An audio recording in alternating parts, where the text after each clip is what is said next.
നമസ്കാരം, ഋഷിപ്രോക്തം ചാനലിലേക്ക് ഏവർക്കും ഹൃദ്യമായ സ്വാഗതം. കഴിഞ്ഞ ദിവസം ഞാൻ കൽക്കി AD 2898 എന്ന സിനിമയുടെ ഒരു റിവ്യൂ ചെയ്തിരുന്നു.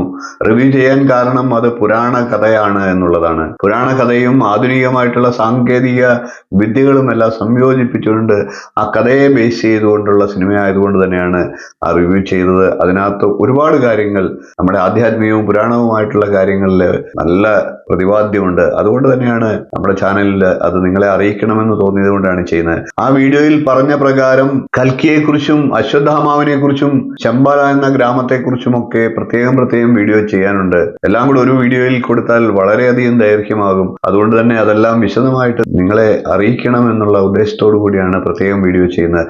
അതിന്റെ ഭാഗമായിട്ട് നമുക്ക് ഇന്ന് കൽക്കി ആരാണ്, കൽക്കിയെ കുറിച്ച് പുരാണങ്ങളിൽ എന്തൊക്കെയാണ് പറഞ്ഞിരിക്കുന്നത് എന്നുള്ള കാര്യമാണ് നമുക്ക് പരിശോധിക്കേണ്ടത്. ചാനൽ ഒന്ന് സബ്സ്ക്രൈബ് ചെയ്യുക എന്നുകൂടി അഭ്യർത്ഥിച്ചുകൊണ്ട് നമുക്ക് വീഡിയോയിലേക്ക് കിടക്കാം. കൽക്കി AD 2898 എന്ന സിനിമയിൽ ഒന്നാം ഭാഗത്തിൽ കൽക്കി അവതരിക്കുന്നില്ല. കൽക്കി ആരാണ്, കൽക്കിയുടെ പൂർണ്ണമായിട്ടുള്ള നമ്മളുടെ പുരാണങ്ങളിൽ പറഞ്ഞിട്ടുള്ള കാര്യമാണ് ഇന്നത്തെ വീഡിയോയിൽ പ്രതിപാദിക്കുന്നത്. മഹാവിഷ്ണുവിന്റെ 9 അവതാരങ്ങളാണ് കഴിഞ്ഞിട്ടുള്ളത്. ശ്രീകൃഷ്ണൻ ഏറ്റവും അവസാനമായി അവതരിച്ചു. അതിനുശേഷം ശ്രീകൃഷ്ണന്റെ മരണശേഷം ഏതാനും നാളുകൾക്ക് ശേഷം കലിയുഗം ആരംഭിക്കുകയുണ്ടായി. കലിയുഗ ആരംഭത്തിൽ കലിയുഗത്തിൽ 6000 വർഷം പിന്നിടുമ്പോഴാണ് കൽക്കി അവതരിക്കുക എന്ന് നമ്മുടെ പുരാണങ്ങളിൽ പറഞ്ഞിട്ടുണ്ട്. അതുപ്രകാരം നടക്കുന്ന ഒരു കഥയാണ് കൽക്കി സിനിമയിലുള്ളത്. നമുക്ക് കൽക്കി ആരാണ്, കൽക്കി എങ്ങനെയാണ് അവതരിക്കുന്നത്, നമ്മുടെ പുരാണത്തിൽ പറഞ്ഞിട്ടുള്ള കാര്യങ്ങളെ ഒന്ന് നോക്കാം. ദേവനാഗരി അതായത് സംസ്കൃത ലിപിയിൽ ഉൾപ്പെടുന്ന വാക്കാണ് കൽക്കി എന്നത്. അനശ്വരത എന്നൊരർത്ഥം കൽക്കി എന്ന വാക്കിനുണ്ട്. വെള്ളക്കുതിര എന്ന് മറ്റൊരർത്ഥവുമുണ്ട്. ഇത് രണ്ടും കൂടെ കൂട്ടി വായിക്കുമ്പോൾ അനശ്വരമായത് വെള്ളക്കുതിര എന്നുള്ളത് അശ്വതി നക്ഷത്രത്തിന്റെ അടയാളമാണ്. അതായത് കൽക്കി ഭഗവാൻ ഒരുപക്ഷെ അശ്വതി നക്ഷത്രത്തിലായിരിക്കും ജനിക്കുന്നത് എന്ന് നമുക്ക് അതിൽ നിന്ന് ഊഹിക്കാം. മറ്റൊരർത്ഥം മാലിന്യത്തെ അകറ്റുന്നവൻ എന്നുള്ള അർത്ഥവുമുണ്ട്. അതായത് ഭൂമിയിലെ മാലിന്യങ്ങളെല്ലാം ഇല്ലാതാക്കി ഭൂമിയെ ശുദ്ധമാക്കിയതിനു ശേഷം കലിയുഗം അവസാനിപ്പിച്ച് സത്യയുഗം വീണ്ടും ആരംഭിക്കുന്നതിന് കാരണമാകുന്ന വ്യക്തി എന്നുള്ളതാണ്. കലിയുഗാന്ത്യത്തിലാണ് ഭഗവാൻ മഹാവിഷ്ണു കൽക്കിയായിട്ട് അവതരിക്കുക. പുരാണങ്ങളെല്ലാം ഒരുപാട് പുരാണങ്ങളിൽ അങ്ങനെ പറയുന്നുണ്ട്. മഹാവിഷ്ണുവിന്റെ 9ാമത്തെ അവതാരമായിട്ടുള്ള ശ്രീകൃഷ്ണ ഭഗവാൻ ഇഹലോകവാസം വെടിഞ്ഞതിന് ശേഷം ഏതാനും നാളുകൾക്ക് ശേഷമാണ് കലിയുഗം ആരംഭിച്ചത്. ശ്രീകൃഷ്ണൻ ഇഹലോകവാസം വെടിയുന്നത് BC 3103 ആണ്ടിലാണ്. അതിനുശേഷം ഏതാനും നാളുകൾ ധർമ്മപുത്രർ രാജ്യം ഭരിക്കുകയുണ്ടായി. അതിനുശേഷം അദ്ദേഹത്തിന് രാജ്യഭരണം മടുക്കുകയും അദ്ദേഹം മഹാപ്രസ്ഥാനത്തിലേക്ക്, അതായത് മോക്ഷമാർഗത്തിലേക്ക് പോയി എന്നുള്ളതാണ്. അങ്ങനെ അദ്ദേഹം മോക്ഷമാർഗത്തിലേക്ക് പോകുന്ന ദിവസമാണ് കലിയുഗം ആരംഭിക്കുന്നത് എന്നാണ് പഠനങ്ങൾ വ്യക്തമാക്കുന്നത്. ഇതിനെല്ലാം കൃത്യമായിട്ടുള്ള രേഖകളും ഉണ്ട് എന്നുള്ളത് തന്നെയാണ്. അത് BC 3102 ആണ്ടിലാണ്. അതിനുശേഷം ഈ സിനിമ നടക്കുന്ന കഥയുമായിട്ട് ബന്ധപ്പെടുമ്പോൾ 5990 വർഷം തികയുകയാണ്. അതായത് പുരാണങ്ങൾ പറഞ്ഞിട്ടുള്ള 6000 വർഷം എന്നുള്ളത് കൃത്യമായിട്ട് ആ സിനിമയിൽ അതിന്റെ അടിസ്ഥാനപ്പെടുത്തിയാണ് പറഞ്ഞിട്ടുള്ളത്. കലിയുഗത്തിൽ ധർമ്മം ക്ഷയിക്കുകയും അധർമ്മത്തിന് ഉയർച്ചയുണ്ടാകുകയും ചെയ്യുന്നതായിട്ടാണ് പുരാണങ്ങൾ പറയുന്നത്. മനുഷ്യൻ സത്യവും ധർമ്മവും എല്ലാം ഉപേക്ഷിച്ച് അധാർമികമായിട്ടുള്ള ജീവിതം നയിക്കുന്നതാണ് ഭരണാധികാരികൾ. അവരുടെ ലക്ഷ്യം പണം മാത്രം എന്നുള്ളതാകുന്നു. കൂടാതെ ഭൂമിയിലെങ്ങും ക്ഷാമം, സാംക്രമിക രോഗങ്ങൾ, വരൾച്ച, കൊടുങ്കാറ്റ് എന്നിവ മൂലം ജനങ്ങൾ കഷ്ടപ്പെടുന്ന അവസ്ഥയുണ്ടാകുന്നു. അങ്ങനെയുള്ള കാലദോഷത്തിന്റെ പാരമ്യത്തിൽ ധർമ്മം പുനഃസ്ഥാപിക്കുന്നതിനായിട്ട് കൽക്കി അവതരിക്കുന്നു.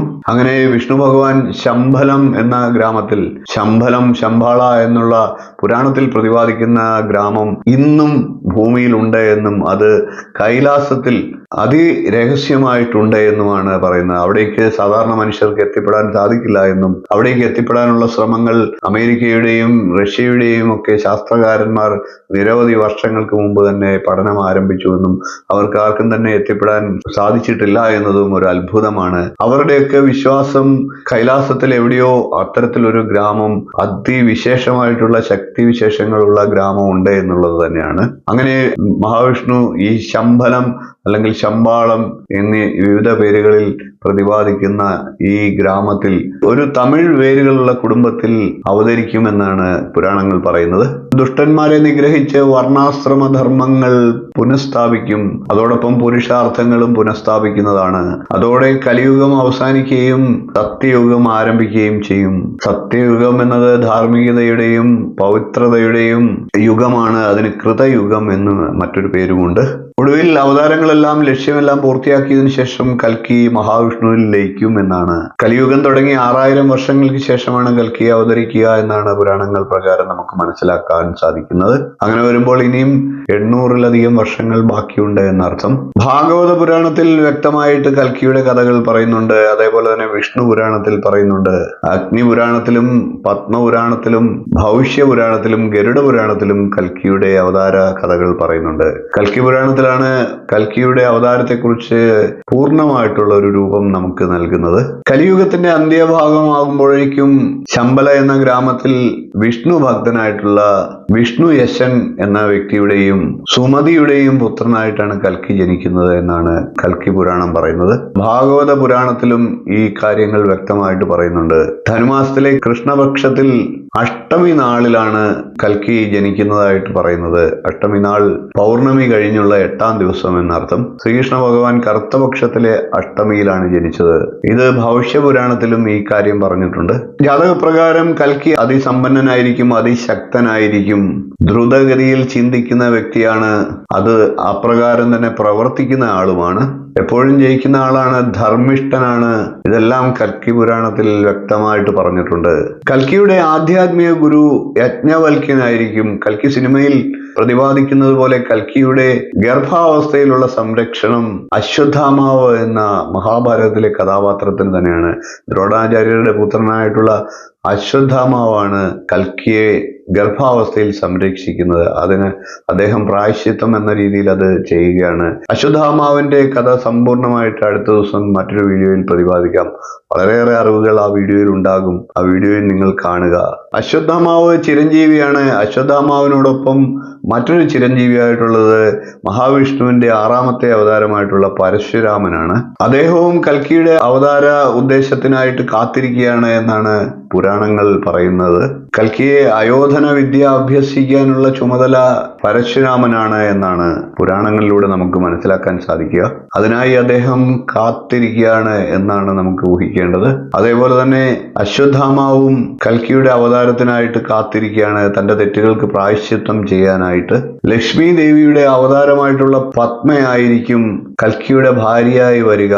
കലിയുഗത്തിൽ മനുഷ്യർ ദൈവങ്ങളെയെല്ലാം വിസ്മരിച്ചുകൊണ്ട് യാഗങ്ങളും യജ്ഞങ്ങളും ഒക്കെ അവസാനിപ്പിക്കുമെന്നാണ്. എങ്ങും അധർമ്മം മാത്രമാകും. കൽക്കി പുരാണം അനുസരിച്ച് ദേവദത്ത എന്ന വെളുത്ത കുതിരയാണ് കൽക്കിയുടെ വാഹനമായി പറയേണ്ടത്.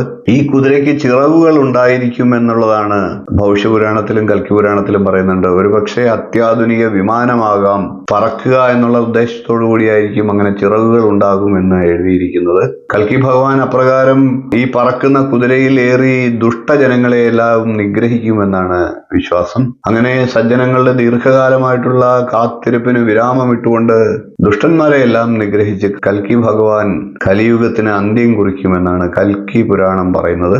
അതിനുശേഷം സജ്ജനങ്ങൾക്ക് പരമമായിട്ടുള്ള സത്യം ഉപദേശിച്ചു കൊടുത്തുകൊണ്ട് തന്നെ സത്യയുഗത്തിന് ആരംഭം കുറിക്കുമെന്ന് പത്മപുരാണത്തിൽ എടുത്തു പറഞ്ഞിട്ടുണ്ട്. പൊതുവായിട്ട് അറിയേണ്ട പ്രധാനപ്പെട്ട കാര്യങ്ങളെയാണ് ഞാൻ ഇതുവരെ പ്രതിപാദിച്ചത്. കൽക്കി എന്ന വിഷയം അതിഗംഭീരമാണ്, അതിവിശാലമാണ്. കൂടുതൽ അറിയാൻ ആഗ്രഹിക്കുന്നവർ പുസ്തകങ്ങളൊക്കെ വായിച്ചാൽ മനസ്സിലാവുന്നതാണ്. നമ്മുടെ വീഡിയോയുടെ ദൈർഘ്യം കൂടുന്നതിനാൽ പ്രധാനപ്പെട്ട കാര്യങ്ങളെല്ലാം ഞാൻ പറഞ്ഞു കഴിഞ്ഞു. സിനിമ ഒന്ന് കാണുക, അതിഗംഭീരമായിട്ടുള്ള സിനിമയാണ്.